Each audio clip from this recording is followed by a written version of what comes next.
Hello, everyone. It's Christine. Welcome back to the Rose Woman Podcast. We're beginning season 3. And first, I want to thank the people who are my listeners for their patience while I took a little break over the summer from the podcast to kind of recalibrate.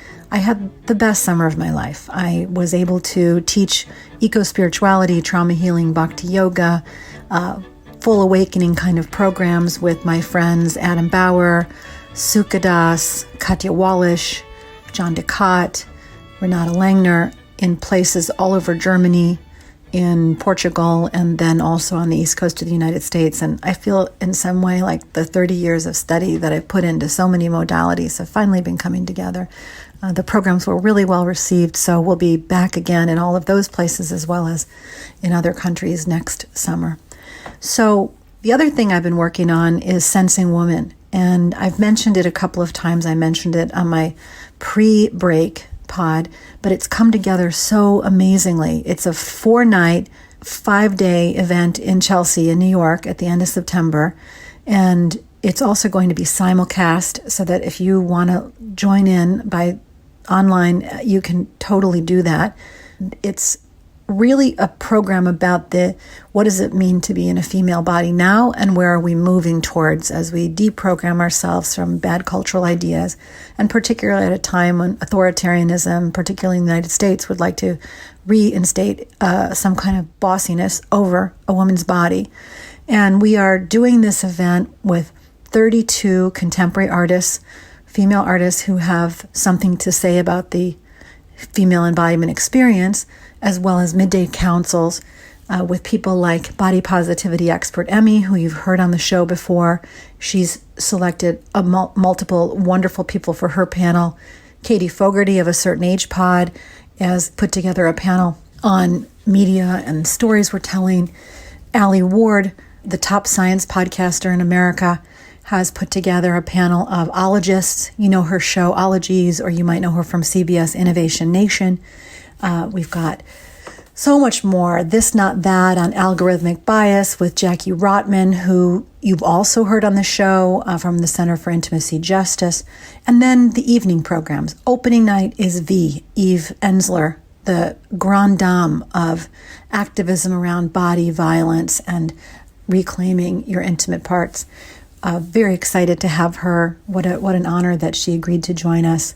We have Lizzie Jeff, rap priestess, who's been on the show doing a program on Friday night that's very dropped in and somatic. We have a sound and medicine thing. We have a story slam. I would really love for you to be there. This benefits the Center for Reproductive Rights and the Center for Intimacy Justice. But more importantly, it's creating this hot portal of community connection that I feel is so vital to keep us energized about moving forward in the world, just moving forward with confidence that everyone at some point will have equal autonomy and better access to all the things that make us healthy and well, which is a nice segue into today's show, which is with Kerri Kelly, the author of American Detox. So, what's a toxin anyway? Is it poison in the water? Is it cancer-causing pesticides in the food? Or can it also be poisonous ideas? One of the core questions Kerri's asking in her book is, does the culture you live in make you unwell? What if wellness is a symptom of a broken culture? And we speak in the show about the limits of personal responsibility, what the you can do and what the we should do. We talk about resourcing as a collective versus self-care. We talk about our addictions to comfort, our willingness to listen to discomfort, our willingness to be resensitized, our willingness to learn about what's going on with other people. And I kind of got a moment of, something just clicked for me. I could never really understand why people would criticize the goopification of America or whatever. I never quite got it. But now I get it. It's that, if you have a culture where everyone basically has access to clean water and healthcare and healthy food, and the work paradigm is in balance with being in pleasure and in freedom in your body, and if community life is healthy and whole and people have digestion capacity, your default state is basically well. The only reason you need a wellness industry is when the default state is unwell and we're trying to fix a problem. And I just love the fact that she's articulated the detox beyond, how we clean out our bodies individually into a much more collective idea of how do we detox poisonous concepts and restore a well culture. So I reserve the right to hold both ends. I still will advocate and send you recipes for Epsom salt baths with fresh rose petals and chamomile from the garden. I will still make my bee pollen and blue algae smoothies because I love that stuff and it feels good. And I still do live in the broken thing where I have to take more responsibility for my own well-being. But at the same time, my activism feels reignited after speaking with Kerri, that it is about creating more just systems for everyone. I'm reminded of the word religion, and that ligare in the middle is the same word as ligament, to bind, and that religion means to rebind or reconnect. And, when I first heard it, I'm like, oh yeah, you're reconnecting yourself to spirit, or you're reconnecting yourself to other. But unfortunately, the way that it kind of got rolled out is that you're reconnecting, or you're binding yourself to sort of a subset, an institution, a set of ideas, versus to other people in the broader field or to the earth. And I feel like we definitely need a new understanding of how we're bound and connected to each other. So I hope you enjoy this conversation with Kerri Kelly, the author of American Detox.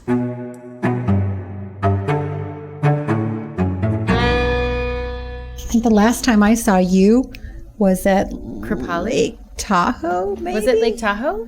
Maybe it was a yoga festival. Wanderlust? Yes. Amazing. Wanderlust. You were leading a canoeing thing or a stand-up paddling thing. Oh my God. That was so forever ago. I know, like a dozen years. Like truly, actually, that might be what it is. But I've been following you. I have asynchronous intimacy. I love it. I'll take it. I'll take asynchronous intimacy. Wow, there's that Kerri. She's always doing something to make the world a better place. Oh, I appreciate you. All right. So welcome to the Rose Woman podcast. Thank the you. Rose part is a little bit of a gentler form of woke. It's not just about the shape. It's like I'd love to see people like rise up into their full power and then take that out and turn it into something great in the world for justice. And that seems to be right in line with this new book. When I saw the title, I thought initially it was going to be about just the wellness industry and how it, basically harms our self-worth actually in some weird, perverse way.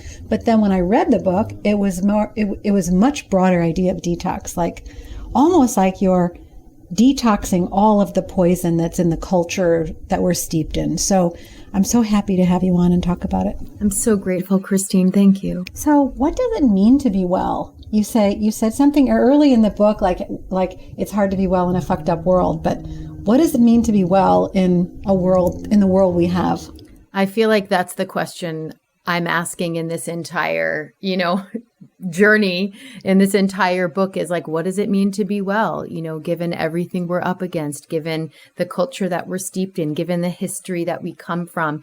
And, I feel like I'm still answering that question. And one of the things I've learned by listening and by being in this conversation and by doing all of the research around American Detox is that what it means to be well is different for different people. So that's one of the really, I think, toxic things that the wellness industry sells us, is that to be well is a one-size-fits-all type of, protocol or prescription. I mean, it's a beautiful idea that fundamentally you're well to begin with, until you get layered into all of these sort of perverting ideas from a culture. That's true. And what I'll add to that is, because I love that idea of like, we're kind of born into this world whole and pure. And, one of the things I reckoned with while writing this book is I believe that to be true. And we are born into a context that is already happening, right? The minute even when we're in the womb, right? We're born into the womb, what's happening in the womb and the mother's body and the culture and the conditions that the mother is in. And I'm just even thinking about epigenetics, right? Like we're born into like a historical, right?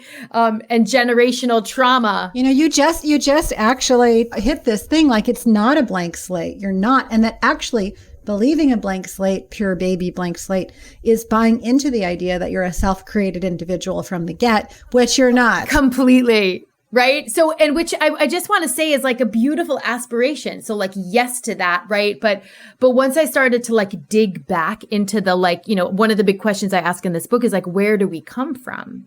You know, and a lot of where we come from happened before I came into being. Right. So it's like, I inherited that the moment I, you know, came into the world, and I had to grapple with that, right? And I was located inside of that system, whether I liked it or not, right? Which in my body, right, being white and cis and, you know, straight and able-bodied, was to be much more proximal to the conditions that are required to be so-called well, right? And I'm talking about sort of just like basic human access needs. So yes, right, to like, and then culture came at me and shaped me and trained me in a particular kind of way, right? My mind became, I would say, distorted, you know, and wired by dominant culture. But both things I think now are true. Yeah, when you said, just to bring some more clarity to that, default conditions for wellness, you mean like clean water and healthy food and that kind of stuff? Totally, right? Like, so I think often when we think of wellness as it's communicated to us through kind of like the dominant industry, we think of juice fasts and supplements, you know, and yoga poses. But when I think of wellness and well-being, or what people need to be well, I think of a living wage. I think of housing, you know, I think of access to universal health care. I think of, to your point, clean water, right? And healthy, organic food. So when I think about, you know, and I think often the privilege of wellness based on its current construct enables a lot of us to bypass that consideration because we don't have to worry about that, right? Many of us who are engaged sort of in the industry of wellness, the luxury of wellness, right, already have our basic needs met, right? And so we have the privilege of not having to struggle through a lot of those things. Having said that, I think times are changing now, obviously. So I think a lot more people are impacted by, you know, structural deficiency and abject, you know, inequality. But I think that like a big goal and intention of this book is for people to start to stretch their practice to include more than the individual solutions, right, that were sold to many of the complex problems we're navigating, right? I want people to think of wellness as politics, as like fighting for the conditions where people have what they need, right, to thrive on their terms. Yes. And there's a piece that says, don't mistake your individual struggle for a structural problem. Or don't, you know what I'm saying? Like, you think there's something wrong with you that you have to fix, and you're going at it. But when the solution is a collective solution, like I would say a lot of the high level wellness stuff for people who do have the basic needs met is actually structured around mental health. You know, like the anxiety and stress of living in a modern culture is what drives people into sort of the wellness world. Positive affirmations, daily meditation, let's go. But that's not your problem individually. That's because the society's broken. Yes.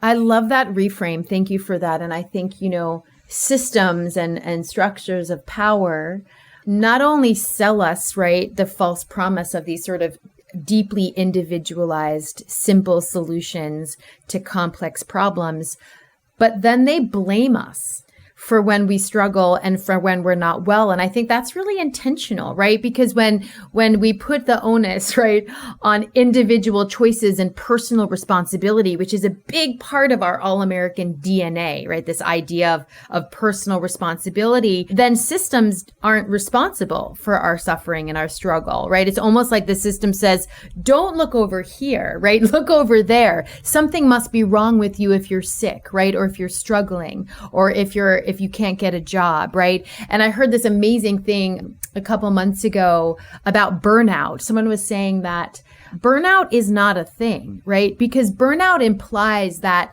the onus is on the individual, that the individual must not be working hard enough, or they're not resilient enough to hustle, or, all those, that whole really vicious narrative that blames us, right, for being exhausted by this toxic capitalist culture. But burnout is really the system of capitalism that is demanding of us superhuman things like 80-hour weeks and nonstop work and no boundaries. And so I love that reframe of and now I try not to talk about burnout in that way anymore, even though I feel the exhaustion, right? I feel the struggle. It's not because of me. It's not something that's wrong with me. It's something that's wrong with the system of capitalism that's got me hustling beyond my human capability. Yeah, I'm not burnt out. I'm overused. Exactly. You're exploited, my friend. You're all exploited is what's happening. And that's the word we should be using, right? Not burnout, but exploitation. You talk about it in the book as moving from self-care to community care. I think this is a nice segue into, the limitations of the idea of self-care. I do have to take accountability for the inch between my hand and my mouth. I do. But, can you talk a little bit more about this community care piece? Yeah. Well, and what I want to say about self-care based on what I know of its origins is the idea of self-care came from Black queer feminists in the 70s. Audre Lorde has a very famous quote, right, about self-care being a radical political act, right, of self-preservation. But the intention was not to remove ourselves from the collective and to escape into some self. It was this is how we survive, right? We survive by taking care of ourselves in a world that was not designed for us. And so I say that because the origin of the idea and the practice of self-care was deeply collective. So it's an immune response. The self-care movement is an immune response to a culture that won't care for you. That's what she's saying. Exactly. And I believe what I understand of that story is that she wrote those words when she was suffering from cancer. So she was deeply compromised. She was also fighting, right, for collective liberation, right, with a group of people. And self-care was a practice that enabled them to fight, that allowed them to be resilient in the face of the fight. This idea that we can just drive a hybrid and eat organic and meditate 20 minutes a day and wear essential oils, and we've done our civic duty, right? We've done our citizen, we've made our citizen contribution, is a really harmful, concept in a world that's suffering from collective struggle. Yeah, you haven't made it worse necessarily by managing yourself, but you certainly haven't made it better. There's a piece on sustainability that I read about how industry, consumer products, goods in particular, they wanted to shift the onus off of themselves for making sustainable products. And so they backed their recycling movement that put the whole onus of greening and no waste on the individual or the individual household. And sort of same thing with energy consumption, that instead of dealing it with it in a centralized way where it would roll out to everyone, you do it, you out there, you bear the cost. I heard that too, and that the idea of the carbon footprint, calculate your carbon footprint, reduce your carbon footprint, was an idea created by big oil and big energy. So that it's don't look over here, look over there. Yeah. So I feel like I wrote down some pairs from the book, from isolation to togetherness, from escapism to embodiment, like getting in your body, from perfectionism to loving what is, from I can't even read some of my notes, but there are all of these pairs that are all pointers of going from the me to the we. And you said, I think in one of the chapters, it says, it's ironic that there's no path to the we except through the me. And so what's this process of becoming risen, of becoming awake to the collective? First, I had to be able to feel myself before I could feel someone else. Otherwise, it was totally up here intellectually. and stuck up there. So what has the migration been for you from the me to the we, and how do people make that journey? I feel like, so one of the things I'll add to what you just named about, isolation, disembodiment, is that those are not just consequences of a toxic system, they're functions. Because if we are to be isolated from one another, right, and disconnected, and I'm even thinking about the strategy of divide and conquer, if we are to be dissociated, disembodied, and distracted, those all function to uphold the system, to keep the status quo as it is, right? And so I think for me in my own process, waking up to that, becoming aware of systems, it was like taking care of myself is like a radical act of resistance that is essential to how we become a we, right? Where everyone is getting what they need, where everyone is reclaiming their whole selves, right? And where everyone is working not just against a system that holds us back from our full potential, but towards, right, a future that we all deserve. Yeah. So this step one is taking care of yourself, and then you're waking up to this possibility. I don't think taking care of yourself, I want to say resourcing yourself to do the work. There's something around resourcing versus self-care. And part of me feels like, I feel like the way that I tell the story in the book is that you have to be willing to see, right? So some of it is like letting yourself be impacted, being willing to see the world. And I think to your point, having the resources, right, and the capacity to hold the discomfort and the dissonance that arises, right? I think we all know this, that like often when we wake up or when we're in a process of transformation, right, which is sort of like seeing things in a different way, but also experiencing things very differently. What arises, right, in its wake is discomfort, is the uncertainty, right, of what's next, unfamiliarity. For me, a lot of what came up was dissonance. I was like, something doesn't feel right, but I don't know what it is. And society tells us to avoid discomfort, to bypass it, right?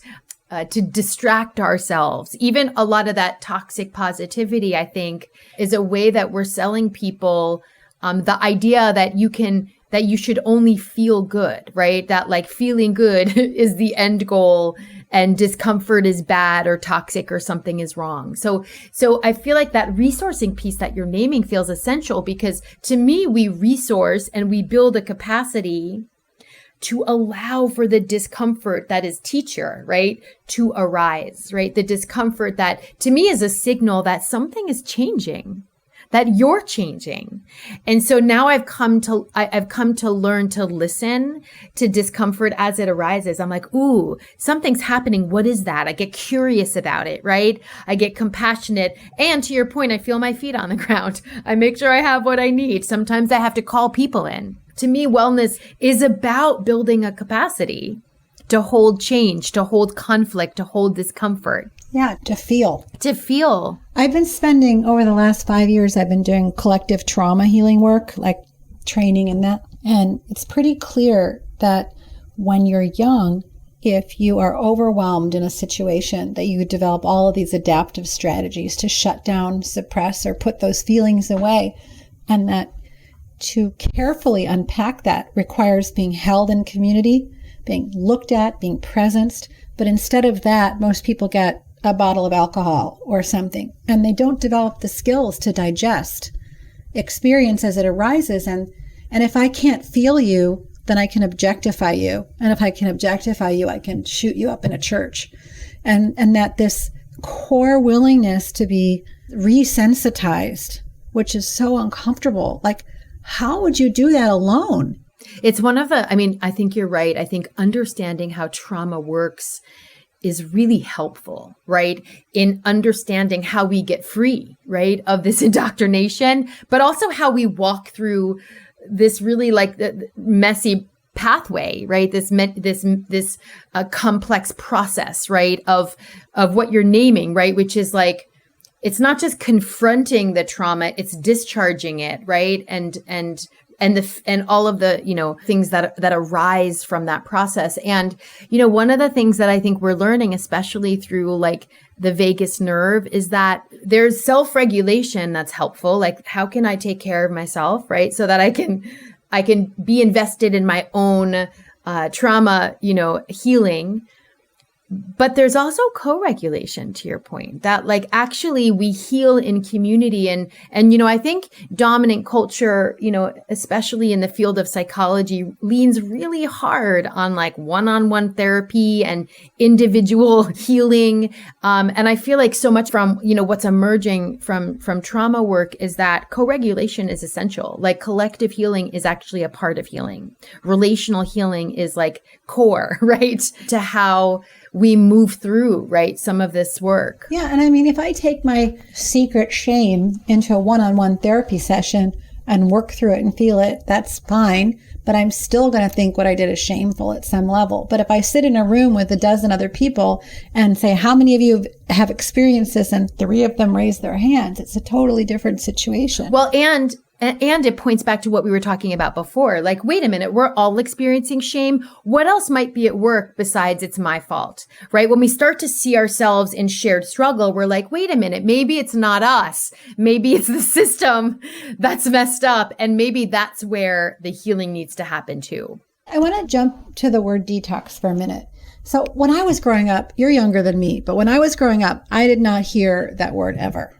So how did we even enter into this world of detox? Where did that come from? I embraced that word because, while I was writing this book, I was studying how culture works, because I was curious about like how I had come to buy into these really toxic and limiting beliefs, right? Things like perfectionism, or becoming self-made and self-sufficient. Like I couldn't ask anybody for help.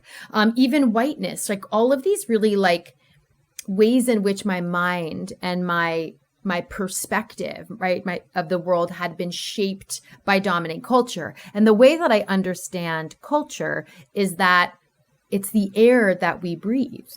That's when I got curious about this idea of detox, because I was like, oh, wait a minute. If culture is always happening at us and on us and in us, right? Like if we're breathing the air in, our insides, right, are being shaped, right, by what we're experiencing on the outside, then what does it mean to actually excavate those toxins from the body, right?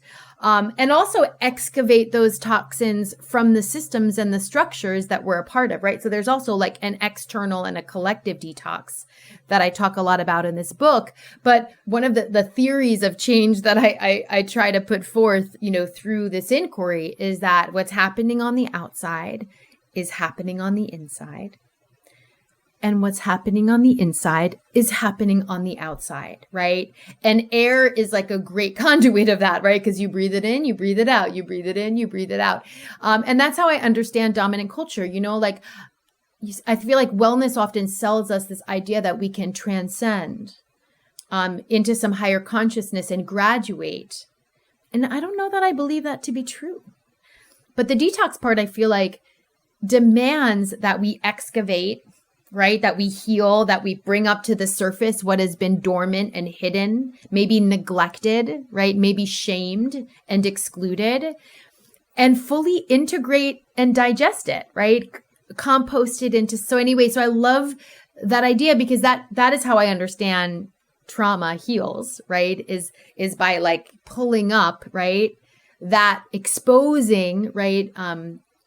Those patterns and coping mechanisms that develop, and then digesting and integrating them into something different. And so the detox, I feel like, is an invitation to compost, to like pull up from the drebs, the truth that has been hidden, right? The wounds that have been unacknowledged, right? And reconciled.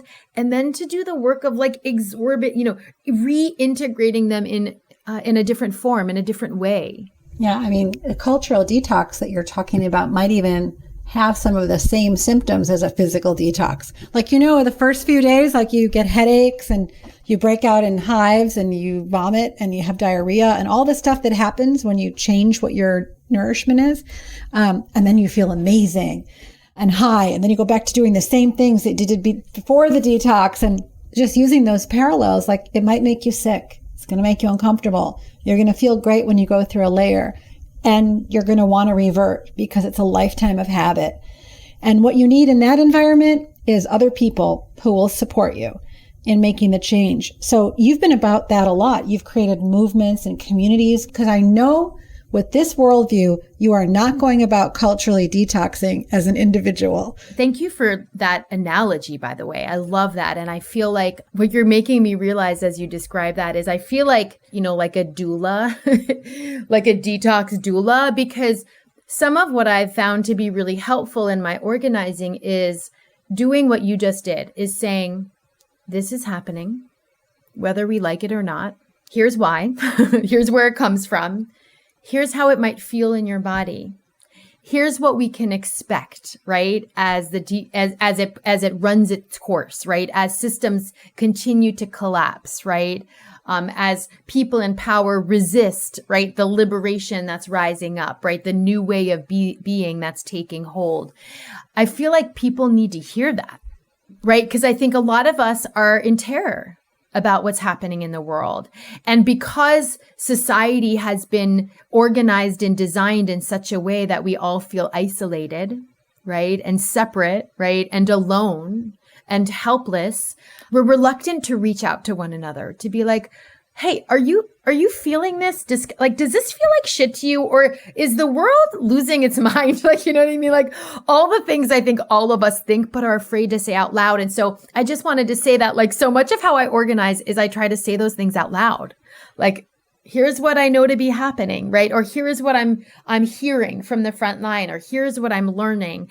And like, here's what we can expect, right? And here's what's needed, right? And just being in a conversation with people about where we are and how we got here and what we can expect is, like, to me, a really big first step to like actually acknowledging that you're a part of something bigger than yourself and remembering that you're not alone, right? And to me, if we can just get over that hurdle, right, many things can emerge from that place, right? Yeah, the biggest damage in this last cycle was the distrust of the people that you thought you knew.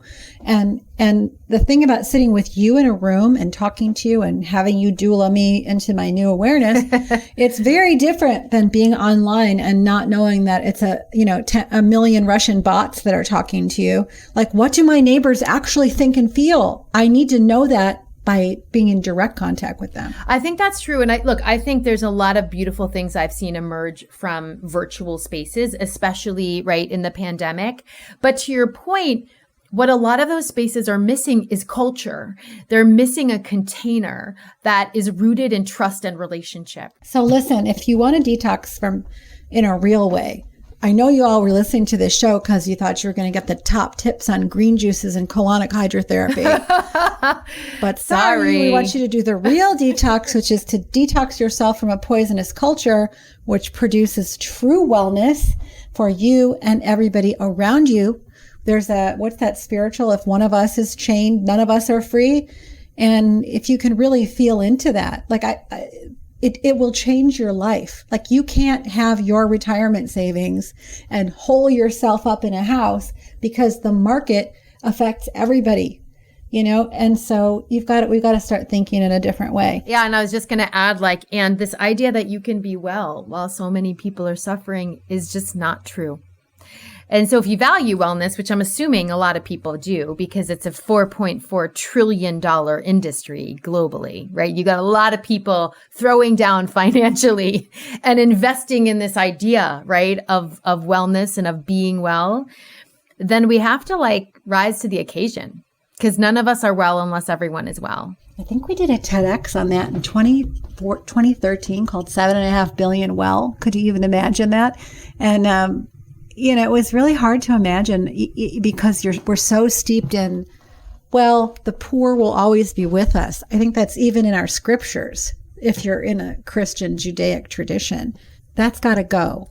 Yeah, that's really rooted. I mean, how limiting, right? A belief it's a mythology rooted in separation and supremacy, that we're separate from one another, that we're separate from the earth, that we're separate from all of life, right? And that some of us are supreme, right? Which will always mean that others are inferior. And I just refuse that ideology. I mean, I realize that the reality that we live in is built upon that, right? Upon that idea of separation, supremacy, and scarcity. I just don't know that we're going to survive that, actually. Yeah, I agree with you. I have one more question, and it's around the integration of what you talked about in the beginning about being overused / burned out / exploited. And then this feeling like we should be doing something to detox these systems, but being just too exhausted. Like, don't ask anything more of me. I just need some downtime to put on my show and go away. Can we just talk about a softening around finding the space to make the changes and calling in culture versus calling out culture? Like, there's got to be something in there that allows people to do it in a healthy way. I mean, what comes up for me when you say that is discernment.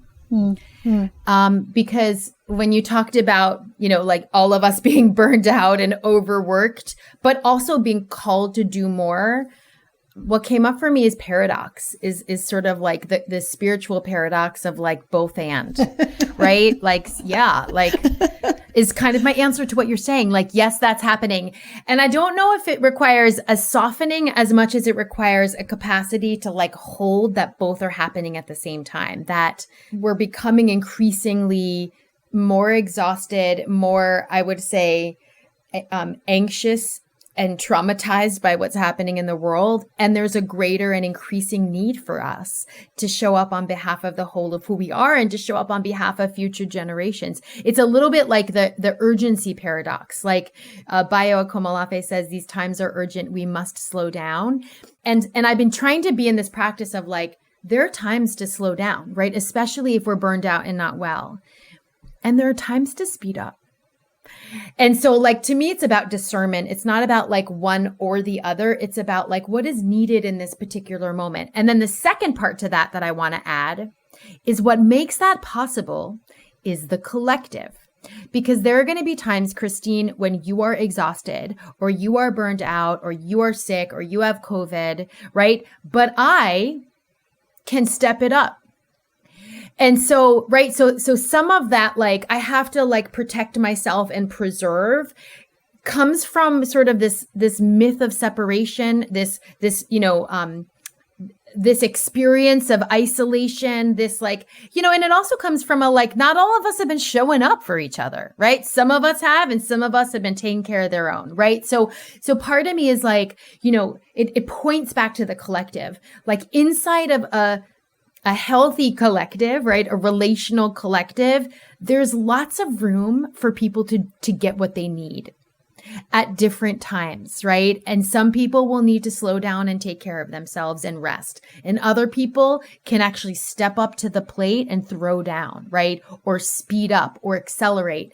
And so that's where I feel a lot of hope, quite frankly, is that like in community, we have so much more capacity, but all by ourselves, it's kind of not possible. And we don't have to do this all by ourselves, right? That's the thing I want people to remember. I'm so inspired by that. It's like I knew that intellectually, but I have to be reminded. And it's hard to be reminded when you don't have people around you that can be like, Christine, why don't you rest today? I got this. Everybody deserves to have community around them that can do that. And if we don't, we're all going to burn out real fast, And so to me, it's like, what does it look like for us to hold the like, yes, and, and right, to remember that we're in community, we're not alone, and to build communities that can have each other, right? And that have the discernment, right, to hold each other when we need different things. Thank you for all of that. In your foreword, there's a person, Reverend Kyoto, wrote the foreword. How did you meet that person? So it's Reverend Angel Kyoto Williams. And oh my gosh, we go back many, many years. She was organizing the mindfulness community around social change, and I was organizing the yoga community. So like we had this like, shared commitment to politicizing, the spiritual community and getting them engaged in collective change, in systems change. And we just became fast friends. We both realized that we both had firemen fathers. We were both from New York, and we both just clicked in. And she's one of my dearest friends. She's a teacher. She's, someone I dance and party with. And it was an incredible honor to have her write the foreword, because she's also a Black woman living in America. And it felt really important for us to hold, right? This goes back to discernment, the nuance that even though we're all committed to an American detox, we're all having a very different lived experience, right? Of what it is to be alive in this country right now, which means we need different things, and that our role and responsibility is really different. And that's actually what's enabled our relationship to thrive, is that we both understand that with one another, right? That we both understand how we've been racialized. And we both tend to one another inside of that at all times, right? And we transcend it, at the same time. That's part of the both and, right? Like we understand our relative relationship, but we also understand our spiritual relationship, which goes beyond all these constructs that we have inherited. And so anyway, it was an incredible honor. She threw down some fierce words in that forward. I often tell people, I'm just read the forward, don't worry about the book, just read the forward, because the forward is fire. It is. And what the words that come to mind as you speak about her and about this relationship is less certainty, more humility. There's a lot of humility and willingness to be wrong that has to happen in this relationship. And work. Listen, we've had some conversations where she's been look, don't do that. When I've been stuck in my whiteness, right? When I can't see what I'm doing in the ways on which I'm sort of acting out white supremacy, which happens to me all the time in this white body.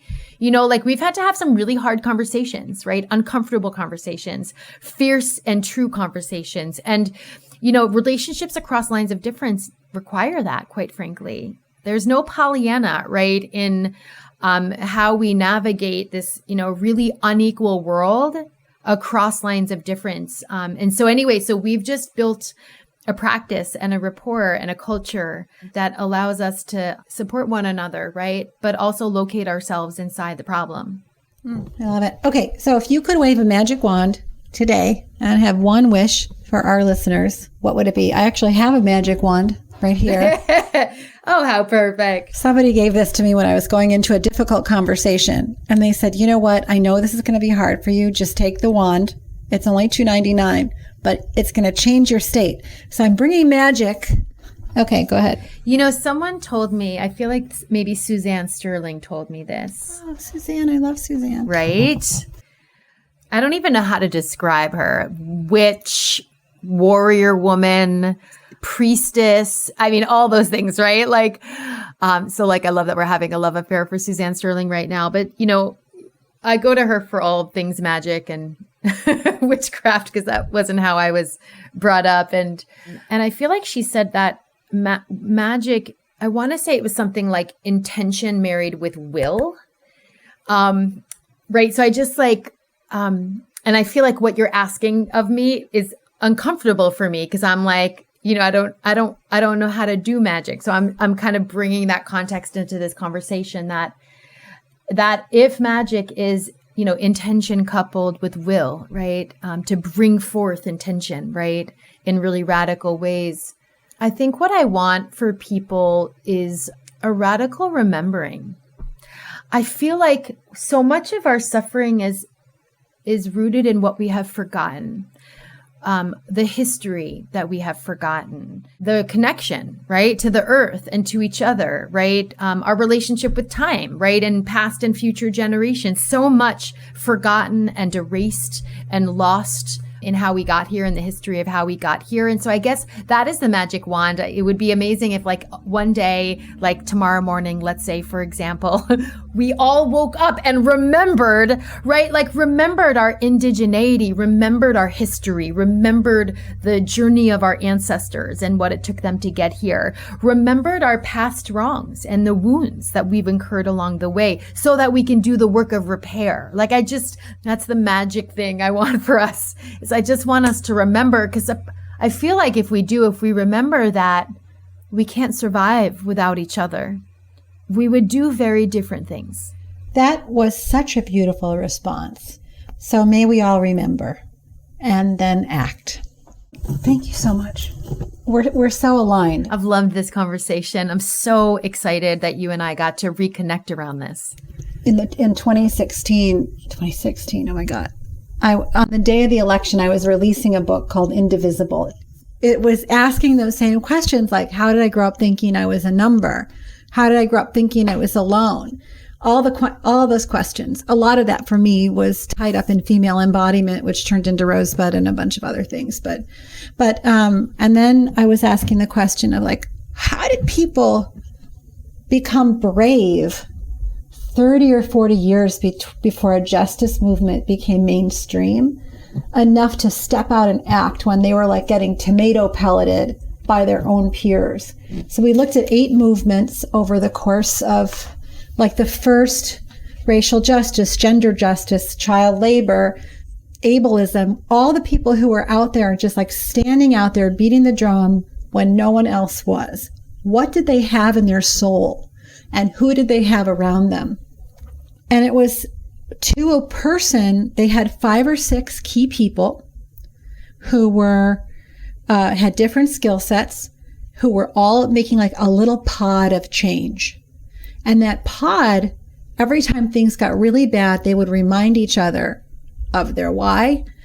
And that's how they survived. I love that so much. And will you send that to me? Like, is that in the book, you mean? It's in another book called Bending the Bow. I'm ordering it. Don't order it. I'll send it to you. No, but I'm really into like supporting people's books right now. I'll send it to you. But I mean, there's really good information. It's just poorly written. You and I have to talk about this conversation the next time. Yeah, it's my last 2 books are good, but I'm just saying, like, I'm being honest about, like, I feel you. I have lots of those projects in my past. Yeah. Woo. Anyway, but the curiosity is what led to the intentional community in Hawaii and a lot of the other projects that are actually living experiments for how to get to the we. That's what I wanted to tell you.